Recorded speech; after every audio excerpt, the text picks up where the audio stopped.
Hey, this is Juan Sierra, once again for the second part of the video. I have with me a friend of mine, Mike Millsaps. He's a school resource officer from Alexander Central High School. The issue that I want to talk about is that in Colombia, when someone is pulled over, what is in Colombia and a lot of Latin American countries, we have to get out of the car so the officer can search the car and also to ask for the papers. Now I've noticed that that's not, Mike, in here is sort of different. If you can tell us what is sort of the proper procedure of what happens when someone is pulled over. Normally, the procedure for when we pull somebody over on traffic, say a traffic stop, we pull them over. Now, I've had an occasion where, where we had a traffic stop and I had two Mexicans were driving the car, or two Hispanic guys were driving the car. I pulled them over for a simple, they ran the stop sign.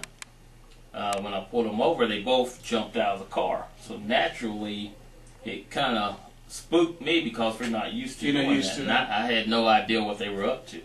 So when they started coming toward me, I'm telling them to stop. And when they don't stop, and they keep coming toward me, I draw my gun on them, and eventually they do stop. Okay. And they go back to the car. But the proper procedure for doing that is, when we pull you over, we expect you to put both hands on the steering wheel.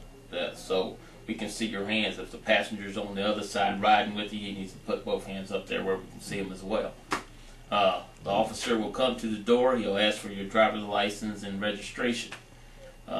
Just take one hand and find your registration wherever it is and hand it to him, and let him proceed on with that. And that's the proper procedure for this.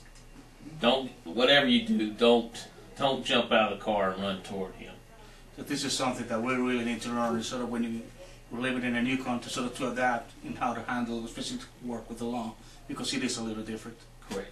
So thank you, Mike. You're welcome. And that's the second part of the video.